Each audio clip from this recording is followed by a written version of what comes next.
à toutes et à tous, je suis ravie de vous retrouver pour cette nouvelle vidéo. Aujourd'hui, on va parler augmentation avec les augmentations intercalaires.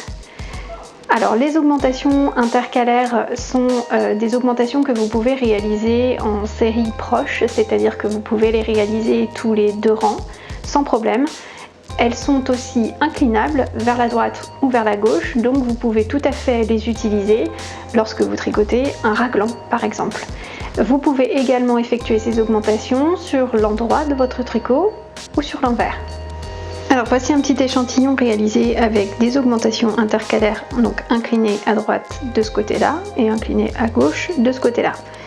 Je les ai réalisées à 3 mailles du bord et je vais vous montrer tout de suite comment faire. Pour venir réaliser une augmentation inclinée donc à droite avec mon aiguille gauche, je vais venir saisir le petit brin horizontal ici, celui-là, avec mon aiguille gauche en passant par derrière, comme ceci.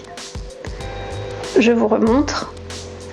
Avec la pointe de mon aiguille gauche, je passe par derrière et je viens relever le petit brin qui unit ces 2 mailles. Ce petit brin, je vais le tricoter par le brin avant, comme ceci. J'ai une nouvelle maille sur mon aiguille. Alors, pourquoi est-ce que c'est important de le tricoter par le brin avant? Je vais vous montrer, vous allez comprendre tout de suite. Donc voilà, j'ai relevé mon petit brin.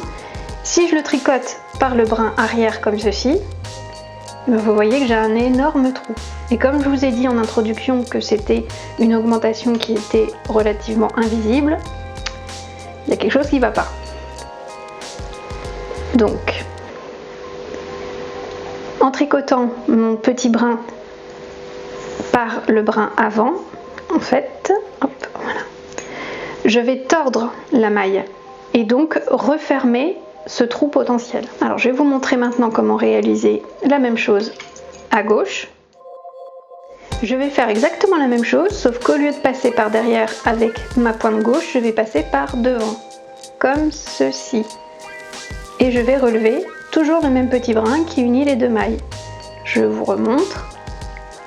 Je passe par devant. Et pareil, je vais venir tricoter ce petit brin en le tordant pour refermer le potentiel trou.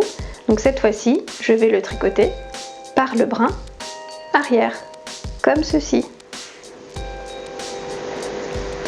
Voilà, la maille se tord et vient refermer le petit trou juste en dessous. Et voici ce que ça donne.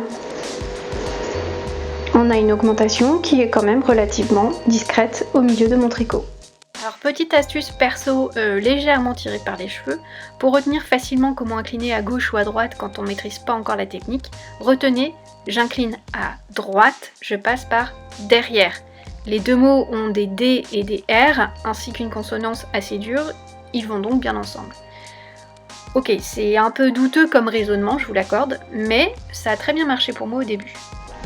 N'hésitez pas à commenter, liker, partager cette vidéo si elle vous a plu et vous pouvez également vous abonner à notre chaîne afin d'être averti de nos prochaines vidéos. Merci beaucoup et bon tricot!